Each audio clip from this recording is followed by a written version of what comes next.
Supaya penghasilan kita itu banyak, maka pakannya harus murah. Konsepnya seperti itu.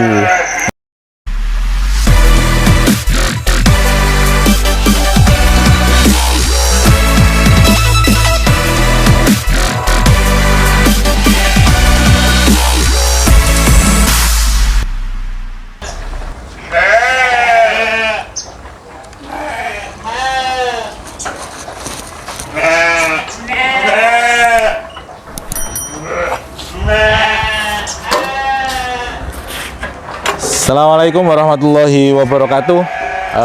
Sobat Hilwaya Farm, berjumpa lagi dengan kami Hilwaya Farm Official di Kabupaten Tulungagung. Oke, sahabat-sahabat Hilwaya Farm, gimana kabarnya? Mohon maaf kami lama tidak upload video karena kesibukan lain. Sore ini kami sedang memperbanyak probiotik. Jadi ini memperbanyak probiotik sambil bekerja ya. Ini waktunya di kandang sore-sore gini.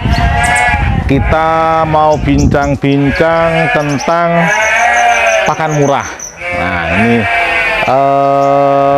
kan konsepnya beternak itu harus murah supaya keuntungan kita itu besar, begitu ya teman-teman. Jadi kalau pakannya murah, pengeluaran tertinggi itu ada di pakan teman-teman. Jadi supaya pakan kita murah, supaya penghasilan kita itu banyak, maka pakannya harus murah. Konsepnya seperti itu. Nah, pakan yang murah itu bisa didapatkan dari limbah-limbah yang tidak digunakan atau tidak dimanfaatkan. Jadi mungkin di sekitar tempat tinggal kita. Jadi kemarin itu banyak yang tanya, jadi bahan ini bisa digunakan atau enggak, bahan ini bisa digunakan atau enggak gitu. Jadi agak kesini mas, ini karena kambingnya waktunya ngasih makan jadi agak ramai. Misalkan ada bekas kulit limbah dari kulit pisang, banyak sekali di sekitar mana ini, banyak sekali. Nah itu juga bisa dimanfaatkan sebagai pakan teman-teman. Jadi itu bisa digunakan untuk menekan kos pakan kita. Nah, jadi caranya adalah ya kulit pisang itu langsung dikasihkan. Kalau kulit pisangnya itu masak sudah berasa manis, biasanya itu langsung disukai oleh kambing atau domba kita teman-teman. Tapi kalau kulit pisangnya itu masih mentah, mungkin dari limbah ceriping jajanan itu harus diolah lagi supaya hewan peliharaan kita itu mau. Misalkan kita fermentasi dulu supaya mau, kita fermentasi, kita campur probiotik seperti ini, kemudian kita kasih tambah molase supaya ada rasa manis-manisnya gitu, seperti iklan ini ya, ada manis-manisnya gitu. Jadi itu nanti bisa digunakan untuk bahan serat. Jadi kulitnya pisang itu bisa diganti untuk bahannya serat. Daripada kita ngarit tiap hari, mending pakai kulit pisang, itu bisa teman-teman. Atau kemarin baru ketemu temen cerita bahwa di pesantrennya itu banyak sisa nasi.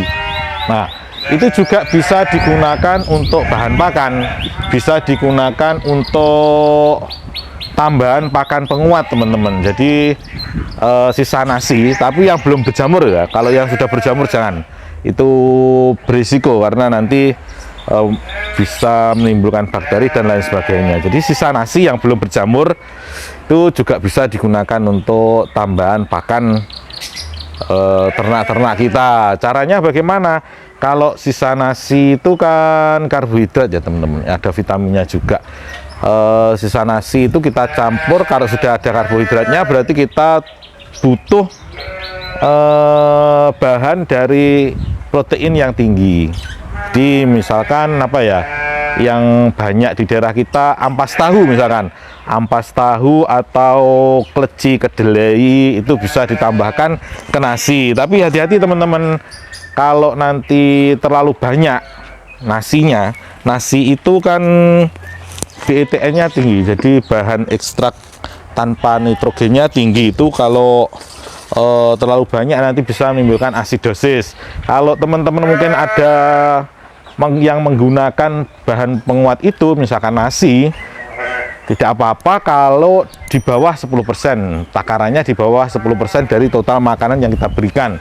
Kalau ingin aman lagi teman-teman, ya dicampur baking soda, apa namanya itu, soda kue supaya mencegah asidosis. Jadi bahannya bisa sisa nasi, terus kemudian dicampur ampas tahu.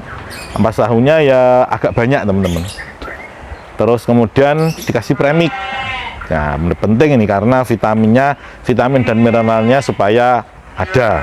Itu cara penyajiannya, itu baiknya sisa nasi itu digodok lagi teman-teman dengan apa namanya, dengan air, kita buat menjadi bubur supaya apa, tingkat kesukaan domba itu lebih tinggi. Kalau berupa nasi aja mungkin tidak terlalu suka, jadi dibuat bubur, kemudian setelah diturunkan kita campur dengan ampas tahu dan premix, misalkan seperti itu, baru dikasihkan. Nah, kalau misalkan ada sisa-sisa nasi banyak, mungkin bisa disimpan di dalam kulkas, jangan dikeringkan. Kalau mau ngeringkan bisa, untuk mengawetkan itu dikeringkan bisa, tapi nanti tetap di nasi aking ya namanya, nasi aking.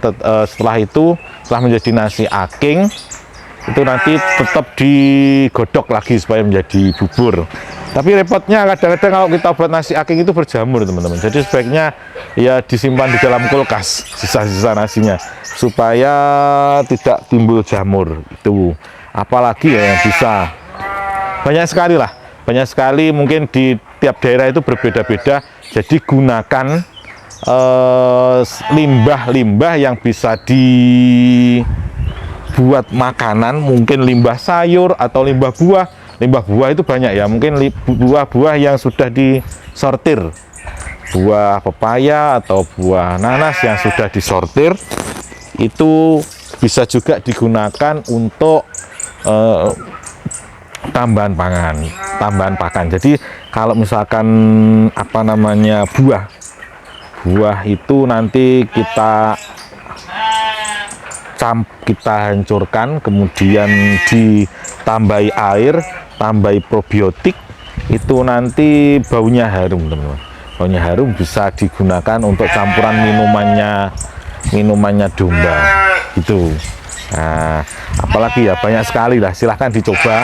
Nanti kita sharing-sharing di kolom komentar, kira-kira ada bahan apa di sekitar teman-teman semua yang bisa digunakan untuk mengurangi kos pakan kita itu. Tapi biasanya yang seperti itu yang jumlah ternaknya masih di bawah 50 teman-teman. Kalau di atas 50 butuhnya limbah buahnya ya agak repot juga. Kalau limbahnya banyak, biasanya limbah itu sedikit itu. Atau mungkin kalau di daerah kami itu ada limbah dari pembuatan susu kedelai. Apa namanya, susu kedelai itu soya ya, kalau di sini manggilnya soya. Limbahnya itu berupa air, jadi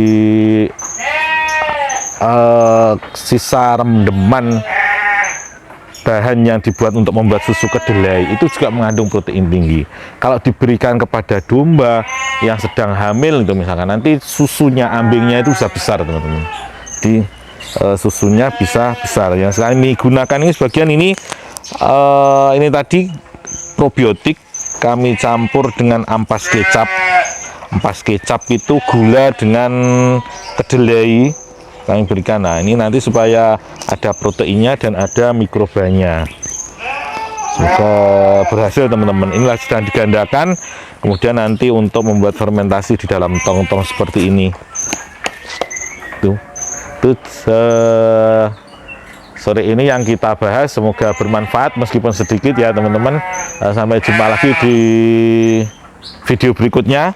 Tetap dukung kami dengan cara menonton, like, dan subscribe channel ini.